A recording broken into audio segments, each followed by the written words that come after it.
Es tiempo ya de hablar de revista de prensa con las portadas hoy de los medios españoles que recuerdan los atentados terroristas de Madrid el 11 de marzo de 2024 y lo vamos a hacer también con la 2004, retrospectiva Rodrigo. de 2004, como me indica Marta Moya, que está aquí conmigo allá en el estudio. Lo vamos a hacer también con la retrospectiva de lo que titularon aquel día los medios españoles.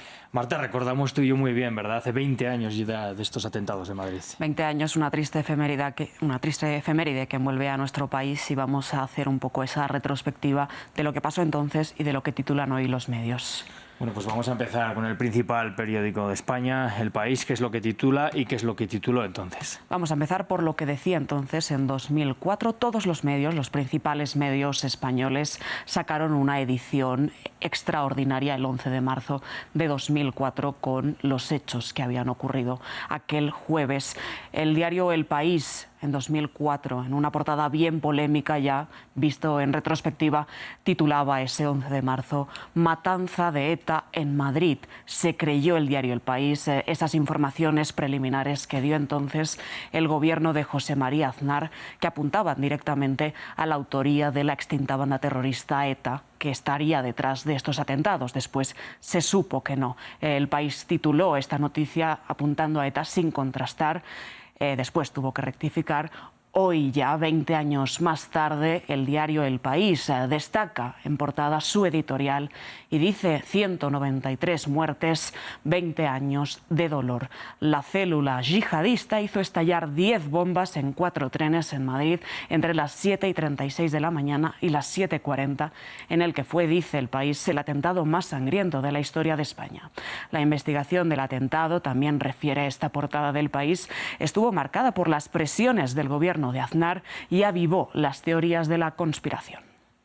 Teorías de la conspiración que, desgraciadamente, 20 años después, muchos siguen manteniendo, con la revictimización de las víctimas, como nos indicaba Marina Colorado en su reportaje. Vamos a hablar ahora del Mundo, Marta. Pues El Mundo, en esa primera edición de las 12 del mediodía del 11M de 2004, titulaba ya "Más de 130 muertos en la mayor masacre terrorista de nuestra historia". Y en su editorial, también destacado en esa portada, decía "nuestro 11S", ¿no?, en relación a los atentados de Nueva York de apenas 2 años y medio antes. Hoy, El Mundo, 20 años más tarde, hace entrevistas con algunos de los protagonistas de ese 11M, servicios de ambulancias, servicios de bomberos, incluso una de las supervivientes, y también destaca en su titular: "La masacre yihadista prescribe hoy con solo 3 condenados en prisión".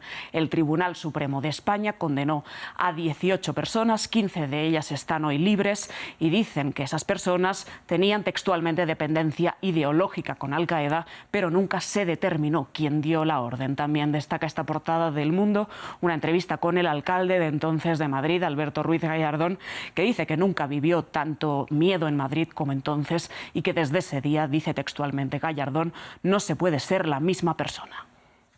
Bueno, Marta, pues estas eran las portadas de entonces y de hoy del Mundo. Vamos a hablar de La Razón, otro de los principales medios conservadores en España. Sí, La Razón titulaba en el 11M de 2024, "Asesinos", un titular que no dejaba lugar a la duda, y se ve una imagen icónica de 2 de los heridos de los atentados del 11M en Madrid. También titulaba La Razón en uno de esos subtítulos de portada: "Conmoción en España tras los salvajes atentados en Madrid".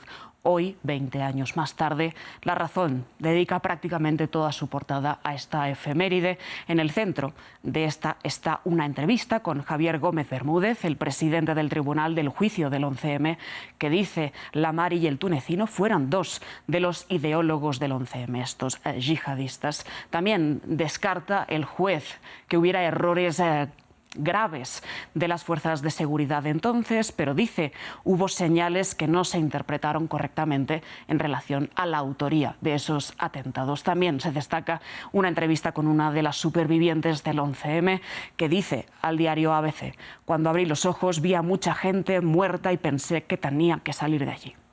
El juez Bermúdez, que yo recuerdo estuvo también en el centro de la noticia muchos meses después, también en el centro de esas presiones políticas, ¿no? Por intentar contar que había sido ETA la causante de, bueno, pues de esta masacre ahí en España. Vamos a cerrar con el medio ABC. Pues el ABC titulaba entonces Masacre en Madrid, ETA asesina a más de 130 personas.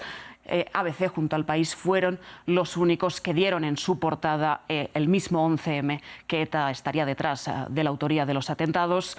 Y volviendo a la actualidad, no destacamos la portada de hoy porque no lleva el ABC en portada hoy este asunto, pero ayer sí lo hacía, con una entrevista en exclusiva con Jesús de la Morena, entonces excomisario de información de la Policía Española y máximo responsable de la investigación, que habló para ABC con estas noticias del 11M.